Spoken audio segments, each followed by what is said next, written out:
Alright guys, it's Chatterbox Reviews, coming to you guys with my review for the final season of Better Call Saul.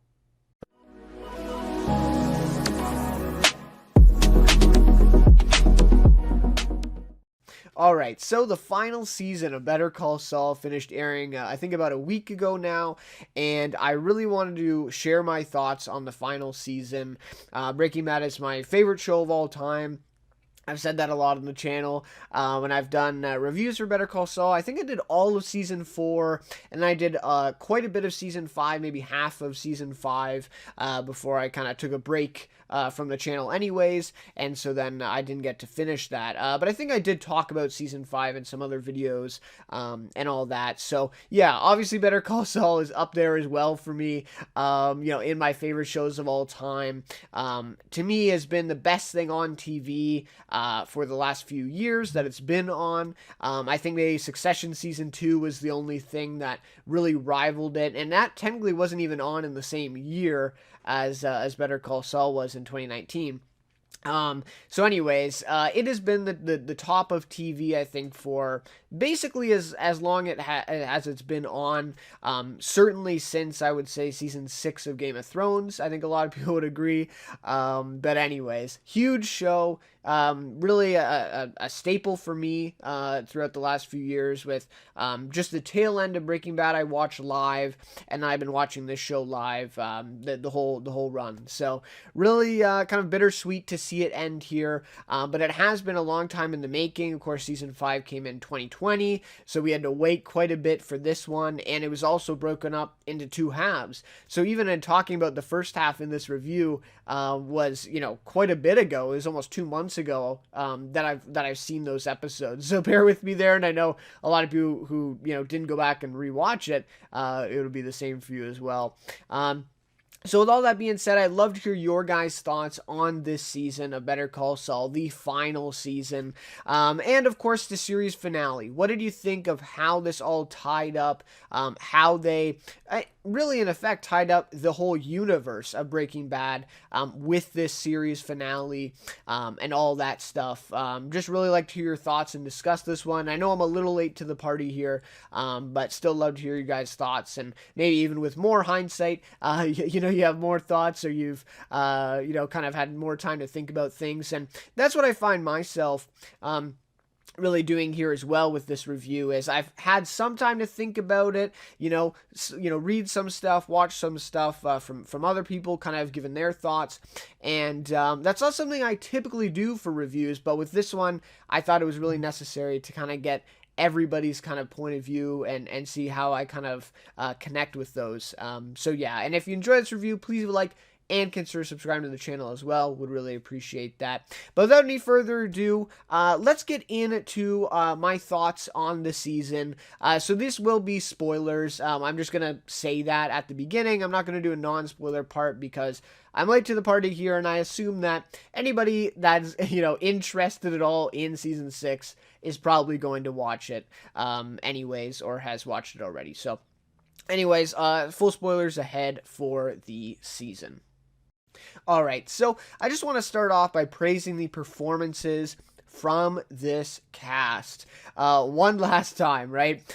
So of course the Emmys, I will talk about that a little bit, of course, with Rhea Seehorn mainly, with these actors, and of course, it was Bob Odenkirk and Rhea Seehorn who got the 2 nominations for the Emmys for the first half, though, right? So the Emmys, of course, the cutoff is May 31st, so June 1st, May 31st every year, and then the awards are in September, which are only a few weeks away now. Really looking forward to that, but anyway, so the second half performances from this cast are not going to be recognized at this year's Emmys. We'll have to wait all the way until next year, in July or around then, to get the nominations, and then see how well they do at the actual awards until September. So we're like a year away from seeing kind of the results from this cast for the second half. But for the first half, that is what has happened. We got Bob Odenkirk and Rhea Seehorn getting her first Emmy nomination for the series, which is insane. It really is. I know I don't need to say it because anyone who's a fan of the show knows it, and has been on this trained for quite a while, that it's unbelievable that she hasn't gotten nominated before, and she finally gets recognized here, and will probably be her only recognition, I would say, because she really isn't featured that much in the second half, except for those first 2 episodes, and so I'm just not sure if she does enough. She does fantastic job in what she is in, but I'm just not sure if she's in enough. Maybe they might even slide her in guest actress, which would be really smart, and I think might actually work in getting her nominated, and she'd have a really good chance of winning that award as well. But we'll have to see. So Bob Odenkirk, I think, is better in season 4 and season 5 than this season, but of course he's amazing, as always. I think his best work was season 4, just with the aftermath of Chuck's death, and his kind of reaction to that, or lack thereof. The way he played that was just so well done, and just such a great approach to that, and really building that Jimmy character, and then by the end of that season, turning into Saul, just kind of at the precipice of Saul Goodman. I thought he played that really well. So, but he is really great in this, and I think he's especially good in the Gene parts. I think that's probably his best acting throughout the season, is in the second half, in this kind of epilogue, if you will, in the Gene timeline as Gene Takovic. I think that's kind of where he really shines here. And yeah, I think Rhea Seehorn, I think this is her best season, I will say. Like I said, I think she's fantastic in the second half, in the part she's in. And the first half, I think she's amazing. I think she definitely deserved the nomination here. She was also really great in season 5 as well. But I think this might be her best. Jonathan Banks was great as always. Again, I think he was probably better in season 4, maybe even season 5. But he was great here. He didn't have a whole lot to work with, especially after Nacho's death in episode 3. His character was kind of in the background, I would say, for a lot of the kind of plot with Howard. And then, of course, the Lalo plot kind of heated up towards the end, that kind of mid-season break. And he was great there. Giancarlo Esposito was really great. I think as good as what he was in Breaking Bad. Of course, he's one of the most consistent actors, I would say, working in TV. He's just so great in everything he's in. Really gives it his all, and he does a great job here, especially in that point and shoot episode. I think arguably he's almost the main character, really, in that episode, and he does an amazing job. Tony Dalton is amazing in this season. I think he was really snubbed for the Emmy here. I think they really could have nominated him, obviously for the first half, not the second half, because he's only in the one episode. And again, maybe they might put him in guest actor, and we'll see what happens with that. But, yeah, I think he was really snubbed here. I think they really should have recognized him for the first half and for all the stuff he did in season 5. Just fantastic stuff, bringing that character to life, that Lalo villain, right, if you will, or at least for the last couple seasons here. And yeah, just an amazing job by him. Michael Mando was really, really great in the first 3 episodes that he had. And he had a lot of screen time and a lot of great moments for that character leading up to his death. And I think he did a really great job. Again, not sure if there's enough there to give him a supporting actor nom, but yeah, really great job for him. And of course, Patrick Fabian, who actually was featured quite a lot in the first half of this season, was really great as well. So the first half of the season with these schemes against Howard was great, I thought. It really displayed that clever writing that we've become accustomed to with Better Call Saul, and something that we saw in Breaking Bad. Right, we saw like little glimpses of it. For example, with the train heist, getting the meth from the train with Todd in season 5. And there's probably a myriad of examples there from Breaking Bad, but this show, I would say, it was featured more commonly seen in Better Call Saul, with these kind of schemes and this really clever writing, and some of these little twists and turns in these stories, and the whole Slip and Jimmy kind of aspect of things. To me, this was like all of that just fully realized and really put into action here, with all these, little schemes building up to this massive scheme against Howard, and the whole Sandpiper thing. And of course, this was set up then in the finale of season 5, and so this is kind of just it all playing out in the first half. However, I will say it did seem a little drawn out, and I've seen a lot of people say this, and I do have to agree. I think overall, I really do think now in hindsight that this season could have just been 10 episodes, and I would have been satisfied. I think the 13 episodes really did cause them to kind of stretch out this whole kind of plot against Howard, where, again, I really liked it. I really liked all the aspects, in Black and Blue with them in the boxing ring, and all these little schemes with Cliff Main and, dropping off the prostitute in the car, all these little things, but and especially I liked it when he steals the car and he's trying to put the sign back in the parking lot of the therapist, and all that stuff. Really great, but I think it was just maybe a little too much of it, in just that first half and that kind of streak of episodes, where it was just a little repetitive and maybe just a little too drawn out, where you really could have got that message across in fewer episodes, or maybe just condense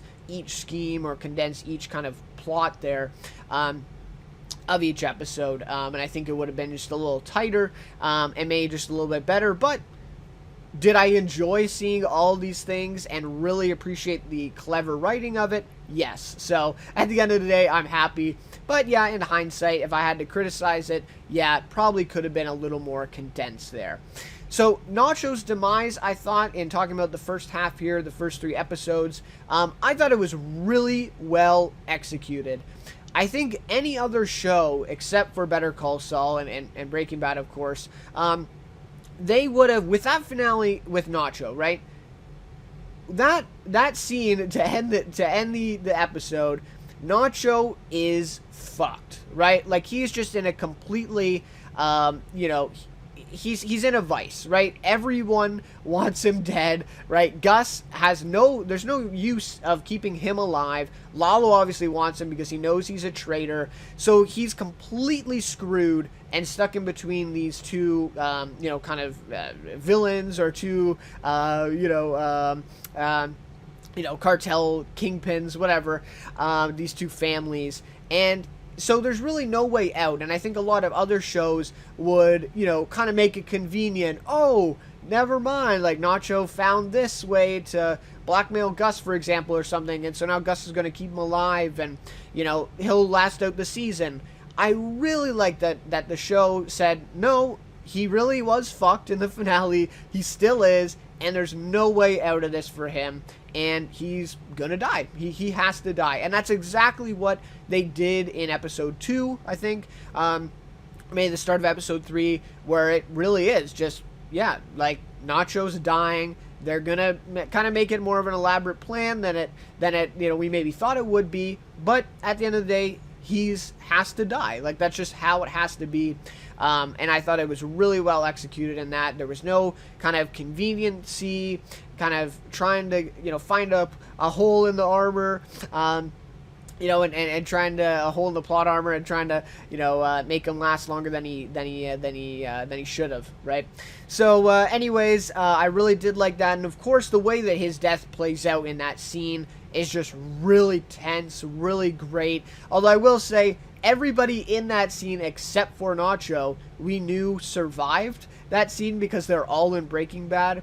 So that is maybe just like one little, criticism of that scene is, yes, it's super tense. You really don't know what's going to happen, although, again, you know that all of them are going to live, but, he could shoot one, he could expose Gus, we're not sure what's going to happen here, and Michael Mando really stole that scene, really, really great job for him, and yeah, just a really fitting way to go out as well, with him killing himself, not, letting Victor do it, and not going with Gus's plan. But again, he also doesn't get out of it. He is going to die. He does die, but he does it on his own terms. And I thought that was a really good way to do that death, from a writing standpoint, for sure. The one problem, though, I had, except for the fact that, all those characters in that scene were alive, the one problem I did have, though, with his death is the impact, kind of the long-term impact of that death. I just thought was kind of thin to me. I really would have liked, and this would have made a lot more sense to me, is if we didn't get the whole Werner storyline in season 4 with Mike. And the way this all played out was Nacho was Warner to Mike, right? He was the one, instead of Warner, that had this impact on Mike that really changed him in the way that we saw how he changed to season 5 and not wanting to be a part of the game and, you know, having to do this to Werner. Of course, it wouldn't work quite as well because the whole point of that is Werner wasn't really in the game, and now, you know, Mike has to kill him, and, you know, it's kind of that whole reconciling that whole thing of, okay, well, if somebody's not in the game, they really don't deserve to be killed or anything to happen to them, whereas Nacho's fully in the game, and so that does change it. But still, I think that would have just been a better direction to go, because otherwise I just really don't see the impact of Nacho's death on any character, really. I mean, yes, it's a big plot point, and yes, it does matter in the, you know, context of the whole Salamanca versus Gus thing. A huge impact on that, and of course it has that lasting impact on Hector being against Gus, and because he knows that wasn't the truth, what Nacho said, and he knows that Gus was up to something. But again, that really never comes into play anyways. Of course, he does kill Gus in Breaking Bad, but there was enough there before Nacho for him to do that anyways. So that's just my thought on that one. I would have liked to see a little more impact, specifically on Mike there, in Nacho's death, because Nacho was such a big character in this show, at least after season 3, I would say. Especially season 4 and season 5 got a lot of screen time, a lot of attention to that character. Great way for him to go out, but I just would have liked to see more impact of that death long term. Alright, so then talking about the second half, and it really starts off with a bang, to say the least, right? With Point and Shoot. What an insane episode. So tense the entire episode until Gus finally takes care of Lalo. Wow. And I think this might be the best episode of the season, by the way. In my opinion, I think this, maybe Waterworks and Plan and Execution are probably the 3 best of the season. And, of course, Vince Gilligan directed 2 of those. And I think he directs this one, of course, too. And I think this is some of his best directing work probably since Felina in Breaking Bad. I know that's a pretty big claim to make, but I think this is such a well-directed episode. Such well-written, of course, by Gordon Smith, who has written some of the best episodes of this series throughout its run, by the way. I feel like a lot of people don't recognize him a lot. But, yeah, I mean, he's literally written some of the best episodes. He wrote Chicanery, of course, in season 3 as well. So, want to recognize him. But, yeah, really great job in this episode of tying up the Lalo versus Gus storyline. I thought this was just done so well. And then, you know, Gus actually being the one to take out Lalo. And I loved the detail of Gus putting that gun, you know, on that piece of machinery in the bottom of that, you know, of that kind of, well, where they're building the lab, right? That kind of, you know, a cutout that they've had there underground now. He puts that gun on the machinery in the early part of the season, and we're not sure, you know, we're like, okay, yeah, he probably just put it there in case, you know, if Lalo ever found the place. And the way that it comes back, and that he then goes to that, you know, to the gun, gets it, and that's how he kills Lalo, because otherwise he's completely screwed in that situation, and he is dead. I mean, he's dead there. And just a really great detail. And again, no other show on TV does it like that. Breaking Bad and Better Call Saul, to me, are the only ones that do that and really meticulously think ahead like that and really put things, you know, in the show that seem like small little things that come back to be huge and be so impactful later on. And I thought that was just a really, you know, a great example, I guess, of that we've seen done so many times in both of these shows. So I thought it was excellent. A follow-up as well to Howard's shocking death in Plan and Execution. And it wasn't even really a cliffhanger, right? Because, like, the actual event happened. Howard died, right? Lalo shot him. And so that happened in episode 7. But what would be the aftermath? What would be the fallout here? going forward? That was the question at that midseason break, and I thought they answered it right away. That Lalo sends Kim to kill Gus, but not even really. It's really just a distraction because he knows that Kim is not actually going to kill him, and that, Gus and his guys won't even let her near him. But the whole way that plays out with Jimmy and Kim, and the kind of effect that it has on them in that episode, not just Howard's death, but then the kind of, I would say even like maybe like a torture kind of situation of making Kim go kill a person as a result of this, and leaving Jimmy tied up in the apartment, and just the emotional damage that causes, and the kind of PTSD as well that whole event causes for both of them, and of course their relationship, which we see.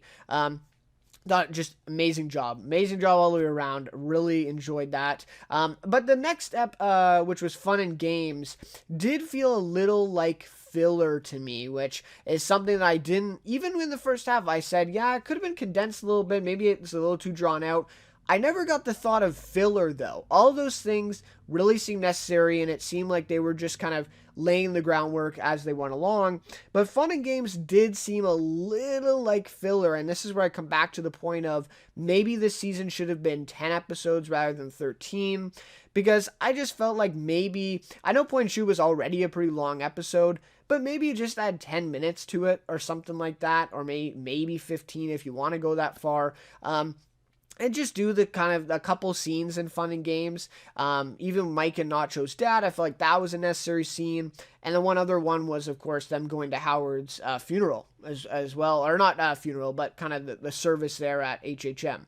That was a pivotal scene, really great scene, especially for Rhea Seehorn too. But outside of that, the scene with Gus at the winery, yes, that's an interesting scene. I do think it actually does have a lot to say and a lot of insight into that character, more than just what's on the surface. However, do we really need that, right? I just felt like a couple things in there was just kind of lingering, and they were like, okay, we got to tie up a couple things here, but maybe it's not enough for the full episode, so we got to stuff a little more in here. Same with that scene when Gus goes to meet Don Eladio. That scene, I knew exactly how it was going to play out, and it played out exactly like I thought, and the tension wasn't that, significant, because again, you know how it's going to play out.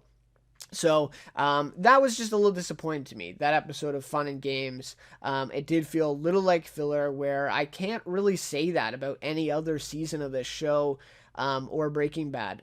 It just kind of did, and that was a little unfortunate there. So then let's get into the Gene timeline, or the epilogue of Better Call Saul. And so these were the episodes of Nippy, Breaking Bad, Waterworks, and Saul Gone. Overall, I thought this would have worked better as maybe just 2 episodes, similar to the way that Breaking Bad did it, with, Granite State and Felina, right? The last 2 episodes there. And I thought that was really a great way for Breaking Bad to end. And I thought that's exactly what they were going to do here at Better Call Saul.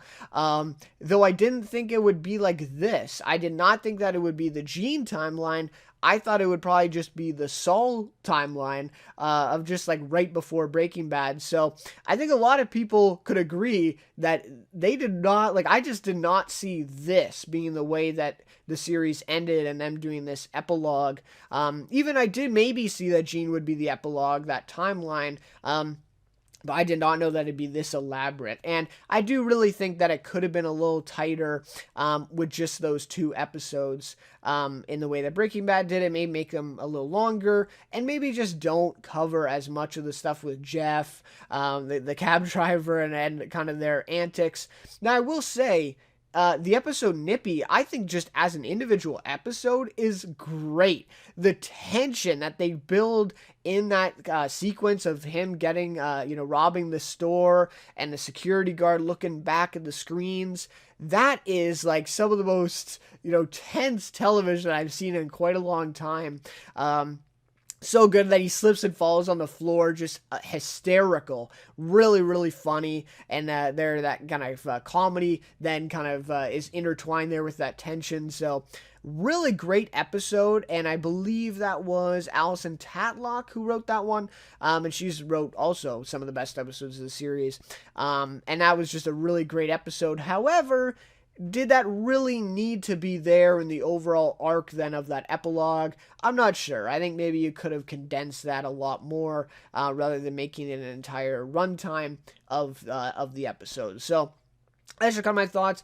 And overall, I would have been satisfied if Better Call Saul ended at Fun and Games, like at that timeline. Not necessarily with that episode, because like I said, I think it's a little filler, but I would have enjoyed it if it would have just ended on the Saul timeline. I'm not sure that we needed this epilogue of episodes, and of course you need to address the Gene timeline. You can't just leave it be where we left out of season 5, but I would have been fine if maybe you just did less of an elaborate thing with the Gene timeline, and maybe you just left that in episode 1 of season 6. Maybe the entire first episode of this season is just the Gene timeline, and we see the aftermath. We get pretty much the plot of Nippy with maybe a little bit of Breaking Bad in there, or, like the plot of Breaking Bad, the episode, right?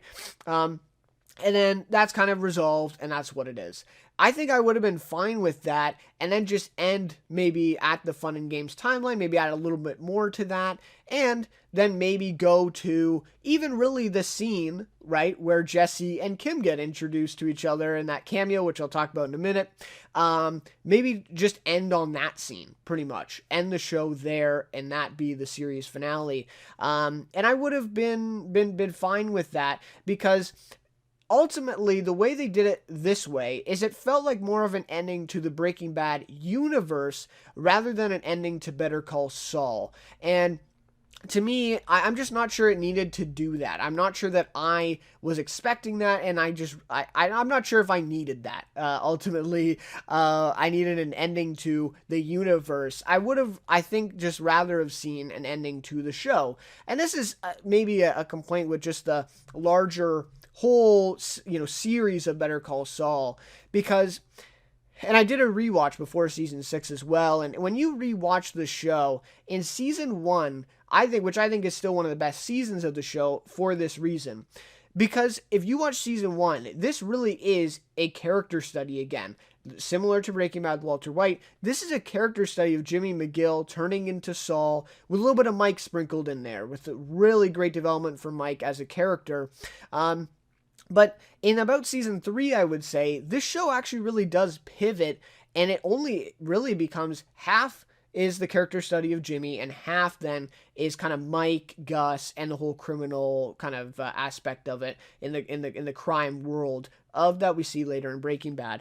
And that is just maybe one kind of criticism with just the overall direction of the show and the direction of the way it ends here, is that it really is, to me, really dependent on Breaking Bad in that way then, and it doesn't stand alone as much as maybe it could have if they had followed that same trajectory that they began in season 1. So, of course, I loved a lot of the stuff that we got.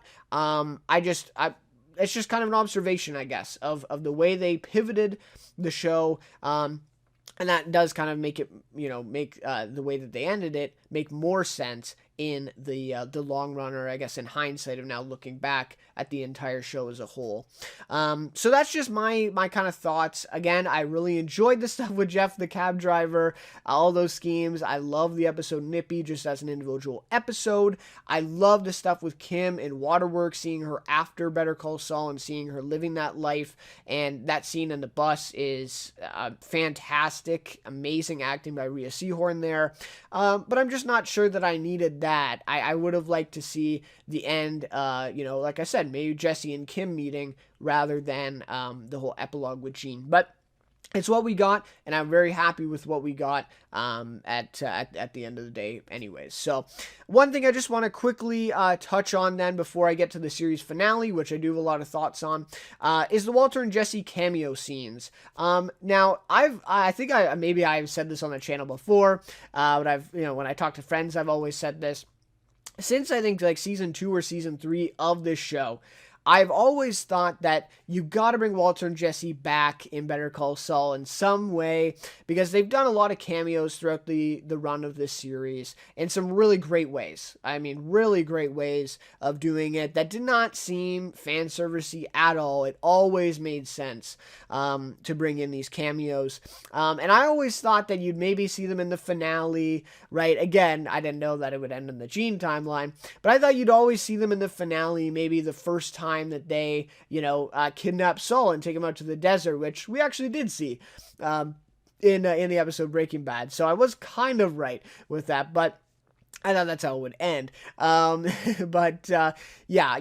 that they had to bring them back, and of course, I did not like, though, that they announced this. AMC ruined this with season 5 and bringing back Dean Norris as Hank and Hank and Gomi, bringing them back.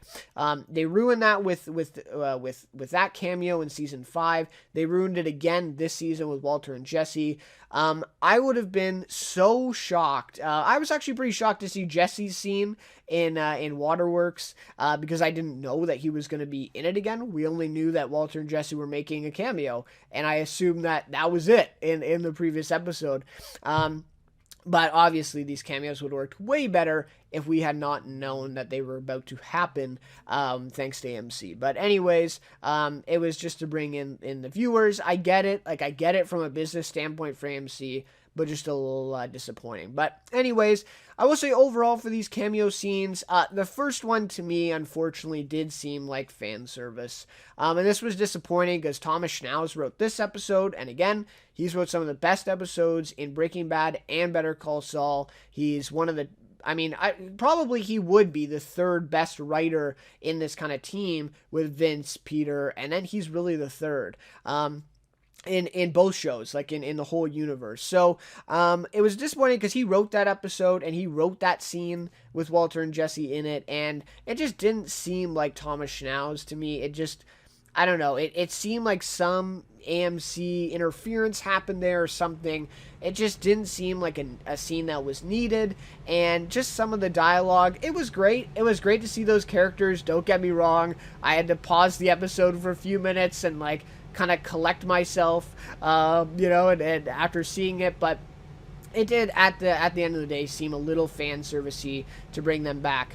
Now, having said that, the other two individual scenes where we just see Jesse and then just see Walter were fantastic. Fantastic scenes that did not feel like fan service at all. They really fit the story that they were telling in those scenes, in those episodes, and it really was necessary to bring them back and slide them into those spots. Bryan Cranston slipped right back into character. I thought he looked really great, even in that flashback where he's obviously wearing a bald cap because he wanted to shave his head for one scene of a show. But I thought he looked really great, better than he looked in El Camino. Unfortunately, Aaron Paul's voice and his looks were definitely noticeable, especially in that first cameo. You could tell that he was much older, even more so than El Camino. I thought they did a really good job in El Camino. He obviously looks older, but he looked believable. In this, he did look maybe just a little too old. They didn't do quite as much as maybe they could have, but ultimately, you can't help it. I mean, it really is. It's been, I think, 13 years since he was that age in Breaking Bad. In season 2, that scene is from. So, I mean, you can't help it. You just can't unless you're going to do CGI, which I would rather this than that. So anyways, it is what it is. I thought both of them, though, really gave it their all and really slipped back into character as much as they could, without the looks. Yeah, really great. And again, I think I probably would say the Jesse and Kim scene would be my favorite out of the cameo scenes overall. I thought that one was really great and just an amazing way of bridging the gap between Better Call Saul and Breaking Bad. And to me, that moment when Kim runs basically in the rain, runs to her car, is the moment that Breaking Bad starts, right? That whole trajectory of Saul and Walter White and Jesse, that whole progression begins right that moment when Kim leaves his life, right? Kim leaves his life and Jesse comes into it, right? I thought, again, that was an amazing scene, and just that parallel there of seeing that, of, okay, this is the beginning of the end, essentially. Even though this is years before Walter and Jesse actually meet him and kidnap him in the desert and all that happens, this is really the beginning of that kind of that progression or that trajectory that Saul goes on. And wow, was that impressive. I love that. Really like that scene a lot. And the dialogue written there, of course, Vince Gilligan wrote it, so it makes a lot of sense. I thought the dialogue was so good and really captured exactly that Jesse character. Really great stuff. All right. So now let's get into the series finale. So a lot to discuss here, but I want to start off with talking about the flashbacks because we do really start off the episode with the flashbacks. So great use of these flashbacks with Mike and then Walter. The flashback with Chuck, I would say less so. I still am not fully... I still don't fully comprehend the meaning or the impact of that scene, although I do recognize it is impactful. I'm just not exactly sure in what way, beyond the fact, of course, that the book, the time machine, is there, and that's kind of an ongoing theme of the episode.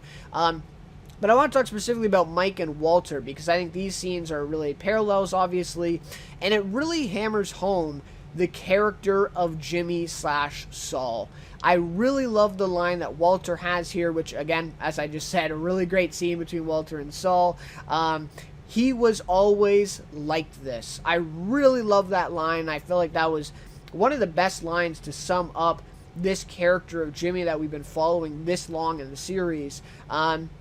It's true. Like, by the time we even get to Breaking Bad, and even in Saul, this line would work, right? Even in what we've seen of Saul, because we've seen his past as Slippin' Jimmy, and then, what he's become now. But it's true, he was always like this, because even when he was younger, before the events of Better Call Saul, he was still like this as Slippin' Jimmy.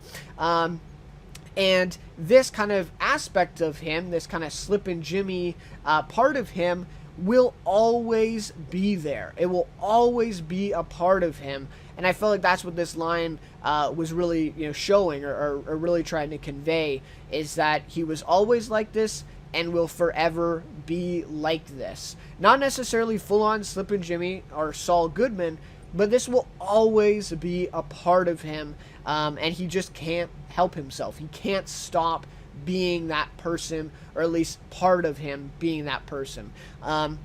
So I thought this was just really great. Of course, in the scene with Mike, he says, money, what else is there, right? And even the scene with Walter and talking about his regrets, it's like a really trivial thing, whereas he actually does have regrets, as we know now, throughout the series, that are serious regrets that he really should recognize, and he has no appreciation of any of them. He doesn't bring up any of them. It's really just this trivial thing of him getting injured. So both of those scenes, an amazing parallel, and just some really great writing there, tying up, really, like I said, the whole Breaking Bad universe, right? It's tying up Better Call Saul, it's tying up Breaking Bad, it's tying up all of kind of the moments that we've seen of this character throughout both shows.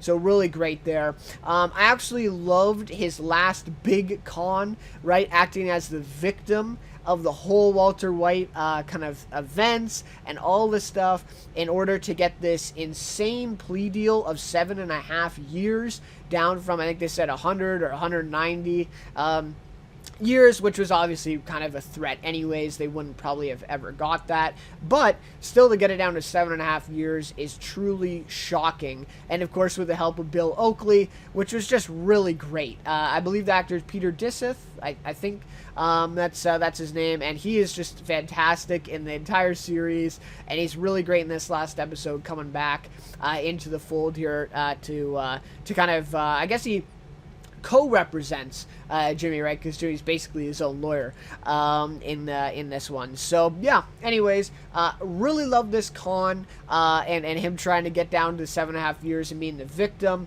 And I just think this was so brilliant, because he really was, like, you can see how this would work, right? It didn't seem like, oh, this is kind of convenient that now he's just making this up, and it seemed like it really does seem believable that he actually was the victim in all of these events, and something that, like he says, even just one person in a jury would believe, and it really is. It is like something that would be believable that he was the victim and that he did all these things because he was afraid of Walter and Jesse the entire time. Just really brilliant, and something that I at least have not seen a single person that saw this, that could foresee that, this was something that he would play on, or that he would go, this direction with his defense. Just brilliant stuff from the writers and Peter Gould, who wrote this one. I did like seeing Marie back as well, but that scene felt slightly awkward to me, to be honest. The fact that they bring her in this plea deal negotiation meeting, I thought was just a little strange. And again, who am I to know, if that is actually something that happens or not? I don't know. But to me, it felt a little awkward. I love seeing her back, and Betsy Brandt has been really great. She's been in some really great roles recently, and seeing her back, great. But I'm just not sure that scene played quite as well as maybe it could have. To me, it just seemed a little awkward. I would have liked just even the glimpse. They do that a brilliant way of doing it, though. It's seeing just the glimpse of her face as Jimmy passes by, or Saul passes by. And then they just forget about it, and then we just don't see her again for a few minutes until he addresses her and gets her in the room. I thought that was brilliantly done. I had to pause and was like, wow, I did not see this coming. I did not see Marie being in this finale at all. So really fantastic job of that. Okay, so this is where we get to the big twist of the episode, and basically the real ending of Saul, Jimmy, Gene, whatever, this character. The twist of him confessing to all his actions and essentially putting himself in jail for the rest of his life. It's 80 years or something like that, so he'd be 118 or something. Like, just, he's in there for the rest of his life, obviously. To me, it didn't play quite as well as others. I've seen other people who love this ending and really appreciated it. But unfortunately, to me, it doesn't play quite as well. I think I kind of have a different interpretation of it than others. To me, I think in order for him to do this, in order for him to confess and pivot, right? Because he has this deal. He has this deal of 7.5 years. He's minutes away from closing this and getting the deal, and then he decides to do all this and confess. And for him to take this action, I was really expecting a breakdown scene of him finally coming to terms with Chuck's death and his past mistakes, similar to the way that Kim does in Waterworks. That scene on the bus where she finally realizes it and lets out all that emotion that she's pent up for so long, and Jimmy has pent up even more emotion than her about all these events, and his life, and his his brother, of course, being a big part of that. I was expecting a scene like that where he really breaks down and we see kind of the disintegration of Saul Goodman, and he really does become Jimmy again, right? And he really kind of pushes aside this facade of Saul, right? And really kind of comes to terms, and honestly, would have broke down crying similar to the way that Kim does. I think if we saw that, I think I'm fully on board for this confession scene and this turn for this character, especially the fact that Kim's there and he's, wants her there to see that, all this stuff. I think that I was really expecting that, but to me, without that kind of breakdown scene or that really big kind of moment of him recognizing and letting all that emotion out, to me, it's still pent up, and this really comes off more like he's bragging about his involvement with Walter and less about being remorseful about his actions or trying to repent in the same way that Kim does earlier by going to Howard's wife and actually going to the court and turning in this affidavit.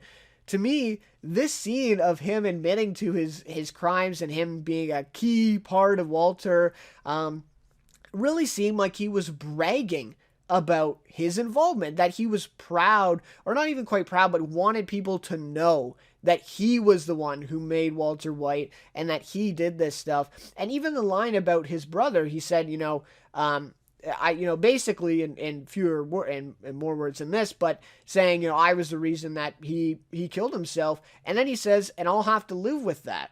But that line there, I'll have to live with that, it is kind of said in a more somber tone than the rest of this. But to me, that still doesn't say that convey that he's really remorseful about that. He's just saying, yeah, and I'll have to live with that, I guess. Like, to me, it just doesn't play quite in that same vein of of the way that Kim did it. It really seems like he's still bragging, and he hasn't quite come to terms yet with all of that past and all of that baggage. He really isn't letting it out.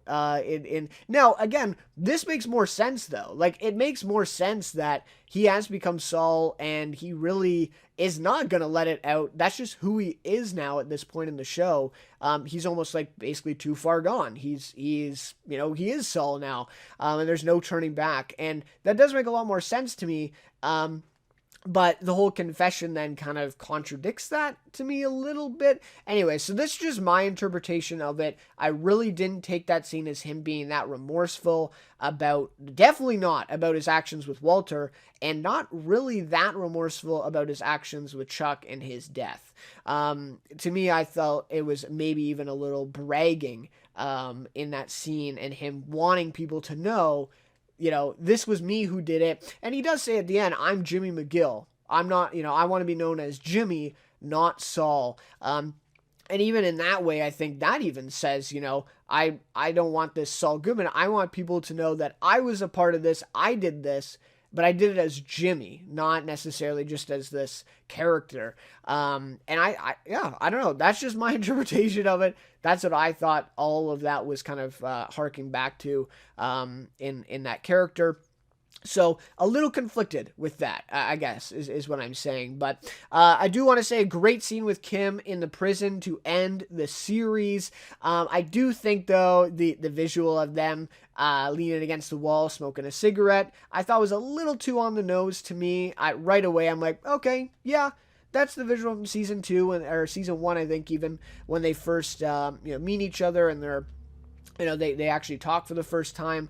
Okay. Fair. I did think it was a little on the nose, but yeah, it was great. It was great to see that and see that all play out. But I thought the gunshots at the end when he does this were just perfect. What an amazing way to end it. You could have had a couple lines there that he shouts to her, or you could have had a lot of things there you could have chose, but that was just so perfect. The way to do that, no dialogue, not even really a lot of facial expressions, just such a subtle action of them doing the gunshots the way that Kim did in season 5 in the finale to him.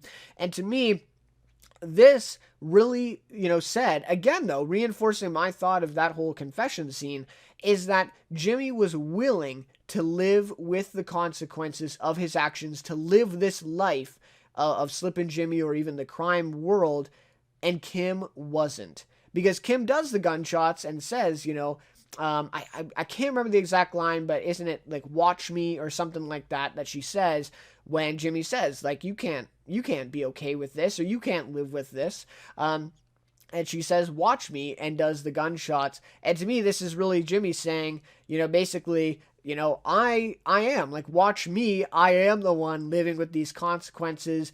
I'm now in jail, willing to live like this for the rest of my life. I am this person. And then Kim is walking away. She does not do the gunshots, of course, and she's walking away as a free person who's now admitted to all her stuff that she's done. And for now, at least, is off the hook. I mean, she possibly still could get sued in the future by Howard's wife. We don't know that for sure. But she's walking out, and he is behind this fence. So to me, I thought that was brilliant. And again, just speaks to the fact that he is Saul, and there really is no Jimmy, left in him almost. There is no really remorse. There is remorse, but he's not fully kind of broken down and recognized all those actions. he still is living this life, and he, as we see, continues to live that life in prison because he has so much respect and admiration from all the prisoners in there for, you know, being this lawyer and representing all these criminals over the years. So yeah, a really great way to end the series, just in the visuals and the scenes. Again, a little conflicted over the twist of the confession and all that stuff. But anyways, those will be all my thoughts on Better Call Saul Season 6. I know I probably didn't touch on a lot of stuff here, but I know this probably is already pretty long, so it is what it is. But anyways, again, love to hear your guys' thoughts on the final season of Better Call Saul, and especially the series finale here and the events of what happened. What is your interpretation of it? Is it different than mine? I've seen a lot of people with a different interpretation, so that's completely fair. But yeah, love to hear your guys' thoughts either way. I love to discuss with you guys as always for that one.